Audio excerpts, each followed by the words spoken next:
Si Ate Guro Alena ay inaakay ang kanyang mga estudyante sa paglilibot sa kulungan ng mga hyena na may apat na mata nang mapansin ang isang malakas na hilik na nagmumula sa likod ng klase. Ito na ang ikan+1 beses na si Troy, isang walang kwentang binata, ay nangahas matulog sa kanyang klase. Ang guro ay agad na nagalit at nagmadaling lapitan ang estudyanteng ito na mas matapang pa sa isang oso. Nagising sa gulat si Troy at naghanda sa posisyon para suntukin ang mga traidor. Pagkatapos na pagtanto niya na may mali, sobrang mali. Ang Nine Spirit Extreme Phoenix ay nawala ng walang bakas at siya ay muling isinilang. Ngumiti siya na may halong kamatayan sa kanyang mga mata. Kayong mga traidor, hintayin niyo ang pinakamalupit na paghihiganti mula sa akin. Bumalik sa 300 taon noon, sa Hapchichvien, ang tahanan ng Nine Spirit Extreme Phoenix. Tinalo ni Troy kasama ang kanyang dalawang kasamahan ang Phoenix. Sa kanilang pagdiriwang kasama ang kanyang dalawang kapatid sa puso, bigla na lamang sinaksak siya ng mga ito sa likod.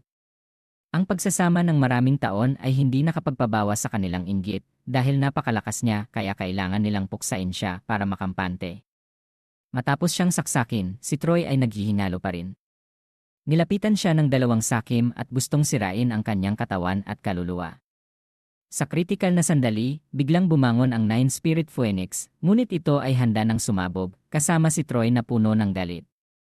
Kung may susunod na buhay, sisiguraduhin kong pagsisisihan niyo ito. Ang kanyang kaluluwa ay lumipad sa isang pulang tuldok sa bilis ng liwanag, lumipad sa 300 taon sa hinaharap sa Martial Arts Academy sa East Sea City. Si Guro Lee ng 3rd grade sa Liwu Academy ay nagtuturo.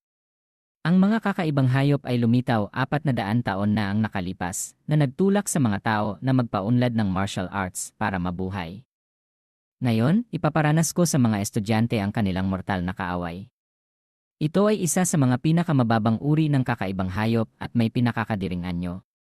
Ang hyena. Tulad ng ipinahihiwatig ng pangalan, ang kakaibang hayop na ito ay may kakaibang ugali at gustong labanan ang mga tao. Si Guro Lee ay sinamantala ang pagkakataon upang tanungin ang aralin.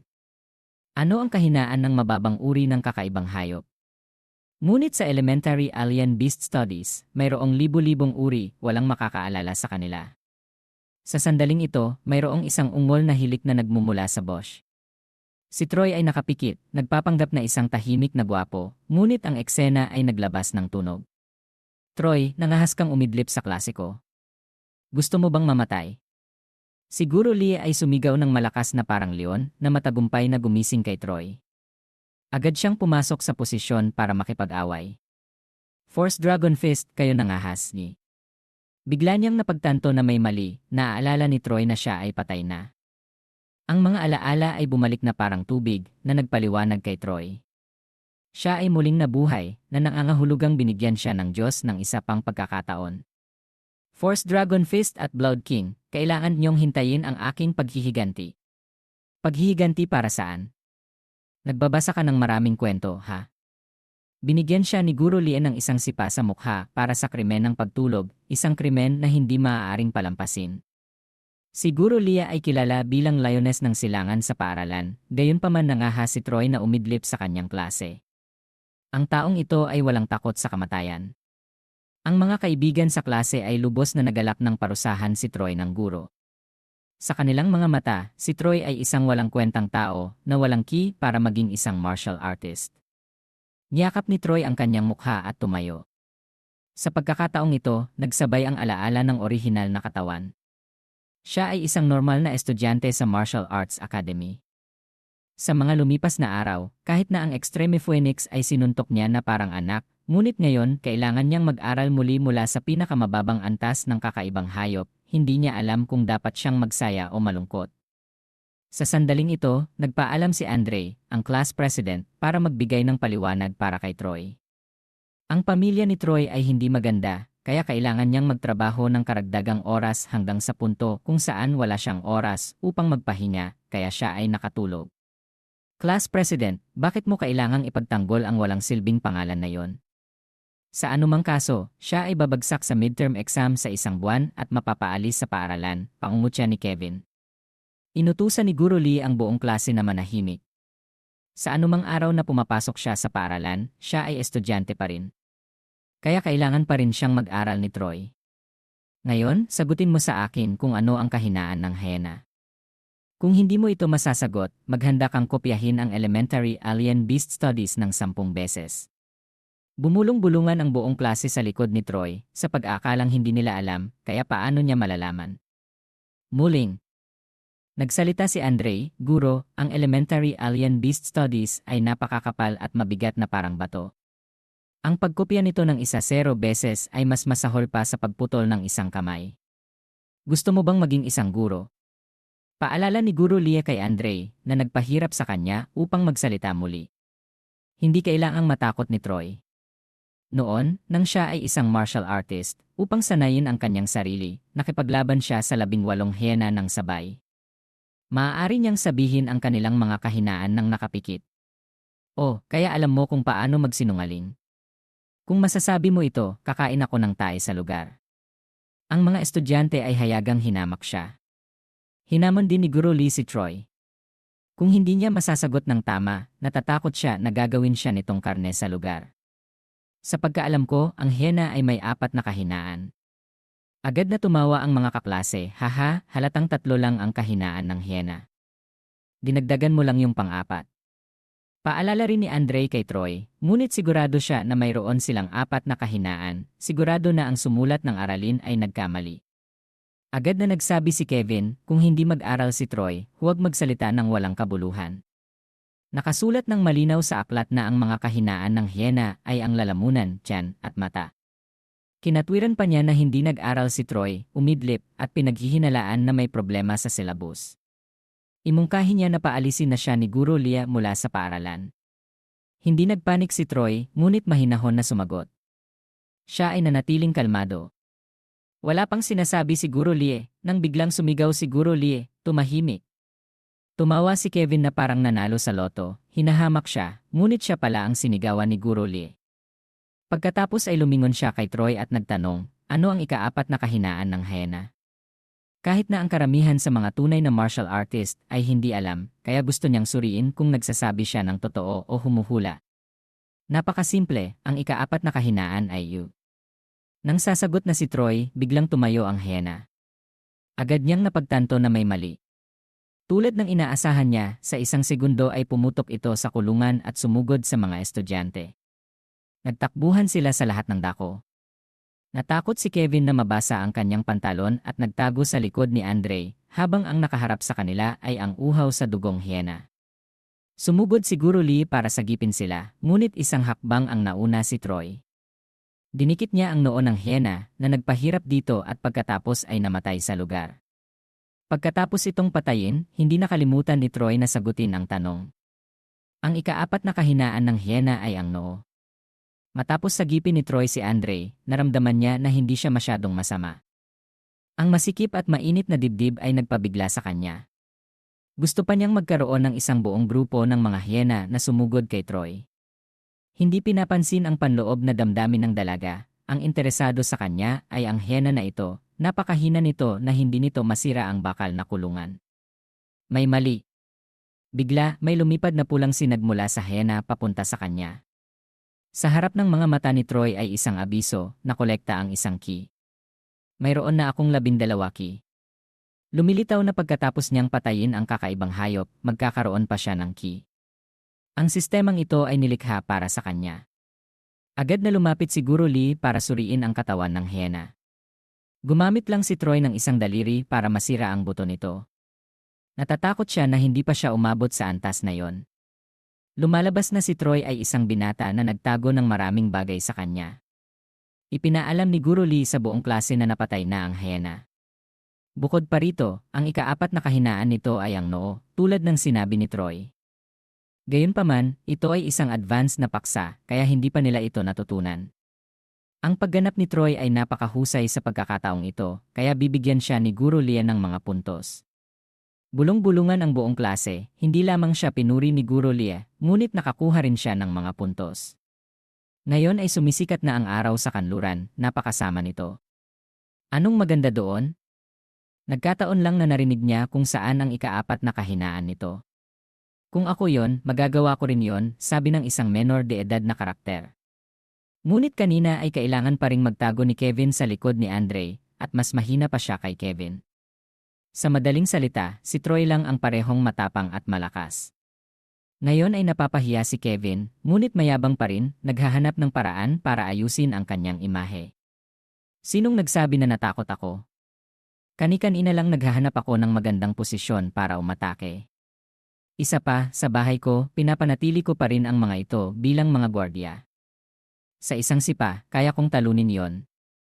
Buong tapang na tumapak si Kevin sa katawan ng hyena, buong pagtitiwala sa pagkakaroon ng 80 8 beses na mas marami kaysa kay Troy, kaya kasing dali ng pagbaliktad ang kanyang kamay para patayin ang hyena. Hindi naniwala sa kanya ang lahat pagkarinig nila sa kanya. Gayunpaman, ang pagsisinungaling ay hindi labag sa batas, kaya hinayaan nila siyang magsalita hanggang sa magsawa ang kanyang bibig. Nakita ni Kevin na hindi siya pinaniniwalaan ng lahat at tumalon sa pagkabahala. Pagkatapos nito, naglakas loob siya na isuksok ang kanyang ulo sa bibig ng hyena upang patunayan na hindi siya natatakot dito. Tinakpan ni Andre ang kanyang mga mata, hindi nangahas na panoorin ang eksena. Kinailangan ding sabihin ni Guro Lee na pigilan siya. Ngunit iginiit pa rin ni Kevin na hindi siya natatakot sa hyena. Hindi siya maihahambing ni Troy sa kanya. Hindi interesado si Troy na magpakumbaba pagkatapos na siya ay mas matanda ng 300 metro. Gayunpaman, gusto ni Kevin na humanap ng gulo, kaya tinuruan din niya siya ng leksyon.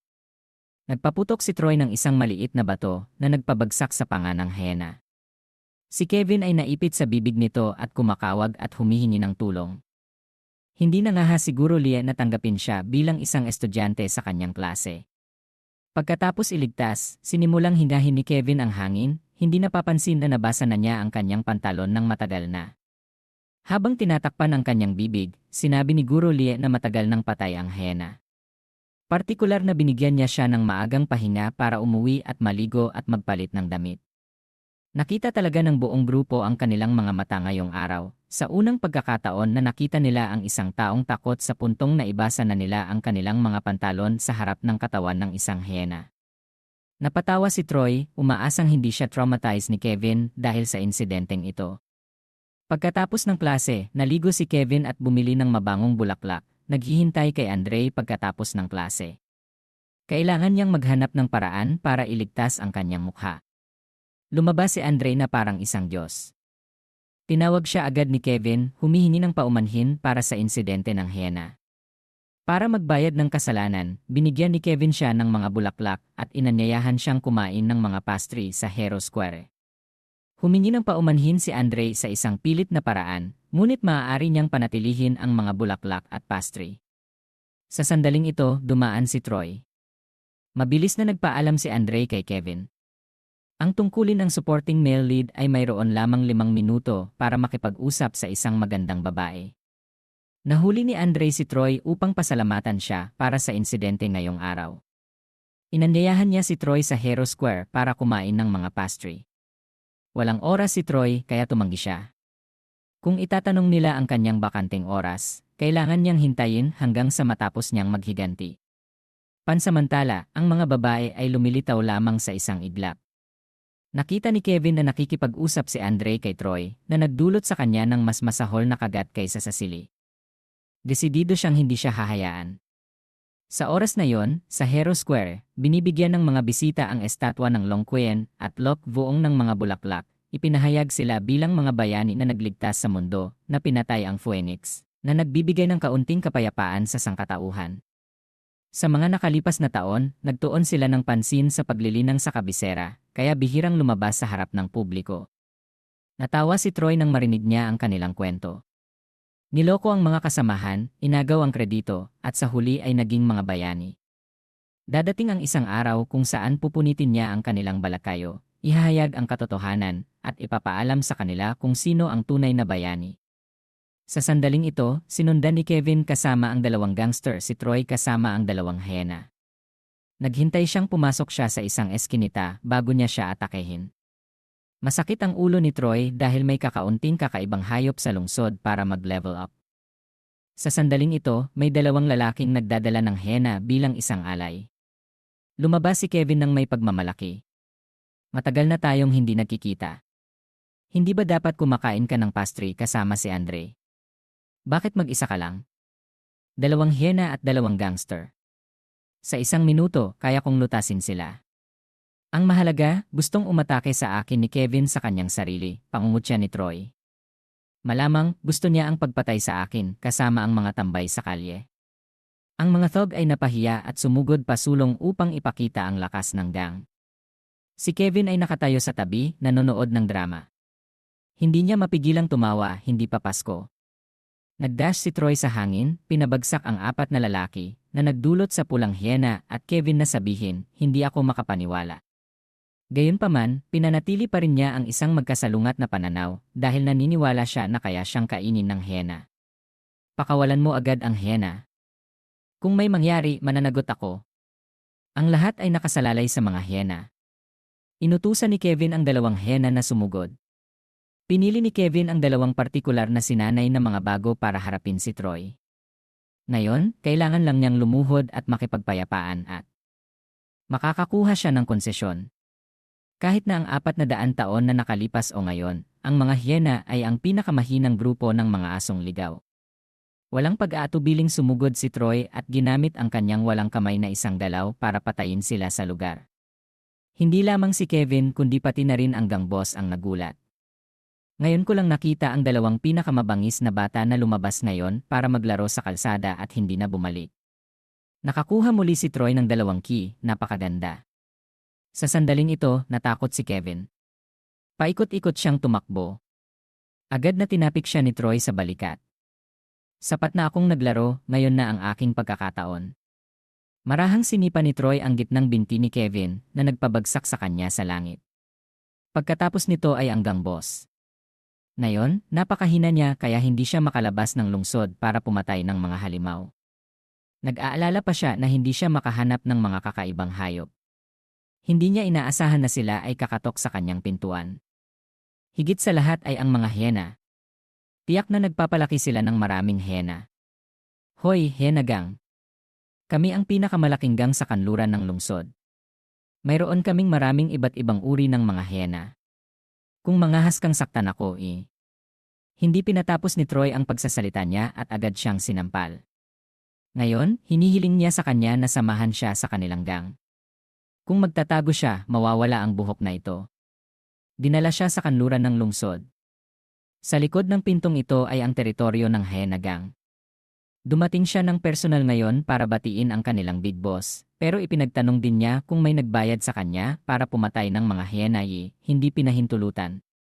Sa loob may arena ng mga hyena. Isang lalaki ang humihitit ng sigarilyo. Nasaan na si Lautam kasama ang dalawang hyena? Isang tauhan ang nag-ulat tungkol kay Kevin. Nakita ng big boss na kailangan pa ring magdala ng dalawang hyena si Lautam para harapin ang isang estudyante. Nakakahiya talaga. Sa sandaling ito, sinipa ng isang paa ang pinto. Pumasok si Troy na mayabang. Maaari ko bang tanungin kung sino ang big boss ng hyena gang? Napagtanto ng isang tauhan na ang pangalan ni Troy ay ang pangalan ng taong gustong harapin ni Lautam. Nagtanong ang big boss kay Troy na saan si Lautam. Pagkarinig nito ni Troy, nalaman niya na siya si Lauda gayunpaman. Tila may maling akala si Lauda hindi siya dinakip, ngunit kusang loob na dumating dito. Naguluhan ang big boss. Agad na sinabi ni Troy na tutulungan niya siyang alisin ang mga nakatagong panganib. Alam niya na ang panloloob ay ipinagbabawal sa lungsod. Tutulungan niya siyang patayin ang lahat ng hyena na ito, kaya hindi na siya mapanganib na mahuli. Sapat na nga, ang mga salita ni Troy ay nagpatawa sa kanila. Akala ng big boss na ang tapang niya ay nasa level ng ngunit lumalabas na isa lang siyang tanga. Inutusan niya ang kanyang mga tauhan na harapin siya. Ang buong grupo ay sumugod pasulong, nakatutok ang kanilang mga tungkod kay Troy. Tinalikuran ng big boss siya, bumuntong hininga at nasayang ang kanyang oras. Bigla, lumipad ang mga tauhan sa ibabaw niya. Lumingon siya para makita kung ano ang nangyayari. Si Troy, gamit ang kanyang walang kamay na harapin ang gayong dami ng mga tao, pinananatili pa rin ang kanyang kaayusan para tumulong sa kanila, ngunit nakakuha siya ng pasasalamat. Hindi nangahas na sumugod ang iba, natatakot na mapabagsak siya tulad ng iba. Ngumisi ang big boss. Nakita niya na siya ay medyo may talento. Pagkatapos ay inutusan niya silang pakawalan ang hyena. Ang dalawang hyena sa hawla ay pinalaya. Nakaramdam ng kasiyahan si Troy, ngunit ang dalawang ito ay hindi nakadikit kahit saan sa kanya. Nakakamangha, isang dalawang lahat. Pinapalibutan ng grupo ang kanilang sarili na nagpapahayag ng kanilang paghanga. Ngunit ang pagpatay sa hena ni Kaidus ay magiging isang galit. Hindi niya inaasahan na mas magiging excited pa siya sa pag-uutos na ilabas ang lahat ng hena para malaman kung ilan ang kaya niyang patayin. Hinarat ni Troy ang isang pack ng mga hena tulad nito. Sa isang minuto, ipinakita niya ang kanyang pamamaraan ng tungkod, ginamit ang kanyang tungkod para duraan ang mga buto ng hena. Pagkalipas ng 1-0 minuto, ginamit pa rin niya ang kanyang kamay para gawin itong madugo, maraming pa ang namatay. Pagkalipas ng kalahating oras, naging takot si Troy sa mga hyena, hindi sila nangahas na lumapit sa kanya. Nakanganga si Kaidus, pagkalipas ng kalahating oras, pinabagsak niya ang kanyang 86 na hyena. Ang nag-aalimpuyong Ki ay nagpakilig kay Troy. Ang kalahating oras na pag-umpisa ni Troy ay nagbigay senyas kay Kaidus na pakawalan ang ilan sa mga hyena. Galit na sigaw niya, huwag kang maging masyadong mayabang. Kahit na wala kang hyena, kaya pa rin kitang patumbahin. Mga sundalo, sumugod at itumba siya. Ang paligid ay tahimik. Tumakbo na ang kanyang mga tauhan dahil hindi nila malabanan ang isang hyena, kaya paano nila malalabanan si Troy? Sumigaw si Kai. Dots, araw-araw binibigyan niya sila ng sapat na pagkain at inumin, at lahat sila ay tumakbo nang dumating ang kinakailangan. Biglang lumitaw si Troy mula sa likod, na nagdulot sa kanya na mapabalik 3 metro. Anong gusto mong gawin? Gusto lang malaman ni Troy kung saan nanggaling ang mga hyena. Sa pagkakapantay ng mga hyena, tiyak na may iba pang kakaibang hayop, pagkatapos ay malaya siyang makakapagtaas ng ki. Nananaginip ka lang. Ito ang kabisera ng kalakalan para mabuhay ang hyena gang. Kahit napatayin mo ako, hindi ko sasabihin sa'yo, sigaw ni Kaidus. Sasabihin sa kanya ni Troy ang kahilingang ito. Pagkatapos ng ilang sandali na lumalaki ang kanyang mukha tulad ng isang steam bun, kailangan din niyang sabihin ang pinagmulan ng mga hyena ay mula sa liwanag ang Hell Arena sa timog ng lungsod. Ang hyena ang pinakamurang. Ang liwanag ang Hell Arena ay kung saan dati siyang pumupunta para sanayin ang kanyang martial arts, at iniwan din niya ang pinakamahabang winning streak. Sa kanyang pag-uulat, ang arena ay magbubukas sa katapusan ng linggo at ang kanyang tiyuhin, hindi niya alam lang niya na ang kanyang background ay nakakatakot. Tumango si Troy, nagpapaalala sa kanya, magkita tayo sa katapusan ng linggo at magpunta sa arena. Agad siyang tumutol dahil ang arena ay para lamang sa mga miyembro. Si Troy lamang ang nagsabi sa kanya na mayroon siyang peklat sa kanyang dibdib na nagpapakita ng 10 taon mula sa hininga ng bagyo ng Ice-Wing Eagle. Dahil kaya niya siyang pagalingin, siya ang magiging boss ng lungsod na ito. Kung manipulahin niya, magiging maginhawa ito. Inutusan siya ni Troy na maghanda ng mga materyales at isang malinis na silid. Gayunpaman, ang mga ito ay napakahalaga na ang mga parmasyutiko lamang ang nakakaalam kung paano gamitin ang mga ito, na nagdulot sa kanya na pagdudahan siya na isang parmasyutiko, mas bihira pa kaysa sa mga martial artist, ay ang mga iginagalang na kliyente ng malalaking puwersa na maaaring gumawa ng napakalakas na mga gamot. Ang pag-inom nito ay agad na nagbibigay ng lakas na katumbas ng isang martial artist. Kung si Troy ay isang parmasyutiko, dapat na siya ay na-recruit sa guild matagal na, bakit siya pumapasok pa rin sa paaralan? Bibigyan kita ng 5 minuto. Huli na. Hindi nagpaliwanag si Troy, ngunit nagbigay lamang ng utos. Agad siyang tumalima sa paghahanap. Kung siya ay isang tunay na parmasyutiko, babaguhin niya ang kanyang kapalaran. Sa pagkakaroon ng gayong malaking suporta, malaya na siyang makakagalaw dito sa hinaharap. Pagkatapos ng paghahanda, sinuri ni Troy ang mga materyales. Sa kanyang nakaraang buhay, simula nang maabot niya ang rurok ng martial artist, napakadalang niyang gumawa ng mga gamot. Umaasa siyang hindi bumagsak ang kanyang mga kasanayan. Hinalo ni Troy ang mga materyales sa pamamagitan ng isang reaksyon ng intermolecular na dissociation. Kahit na ang isang may karanasan na propesor ng kimika, ay hindi maaaring balansihin ang equation ng reaksyon na ito. Ang formula ng reaksyon ay isang bagay na tanging isang parmasyutiko ang makakagawa. Natuwa si Kevin na hindi niya inaasahan na makakakilala siya ng isang dalubhasa. Ang pagkakataong ito ay isang malaking swerte.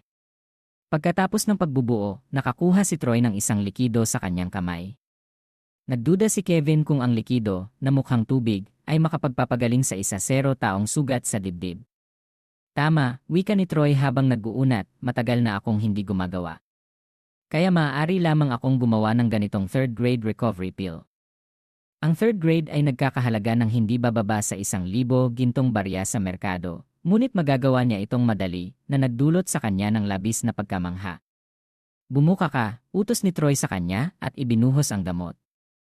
Naramdaman ni Kevin ang kanyang katawan na puno ng lakas, pagkatapos ay hinipo ang kanyang dibdib at masayang sumigaw, nagawa na. Gumaling na agad ang sugat ko. Agad siyang lumuhod, tinawag si Troy na master. Utang na loob ko sa'yo, kahit na kailangan kong umakyat sa bundok o bumaba sa dagat, susundin kita, matibay niyang paninindigan. Nakita ni Troy na siya ay mapagsalita lamang. Hanggat dadalhin niya siya sa liwanag ang Hell Arena sa katapusan ng linggo, sapat na.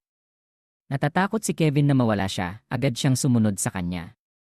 Boss, saan mo gustong pumunta? Papuntahin kita. Sa isang pedestrian street, si Alia, isang maliit na batang babae, ay nagbebenta ng mga barbecue skewer. Agad na nagtanong ang matandang lalaki sa tabi niya, tapos na ba ang klase ng iyong kapatid? Bakit hindi pa siya umuwi? Pinanghinaan ng loob ng isang mamimili, narinig ko na ang ni Troy ay 1-0 lamang. Hindi siya maaaring maging isang martial artist. Nagtatrabaho ng husto si Alia sa pagbebenta ng mga skewer para pag-aralin siya. Walang silbi. Agad na inagaw ni Alia ang skewer mula sa kanyang kamay. Bumili ka kung bibili ka. Bakit kailangang magsalita ng ganyan? Umalis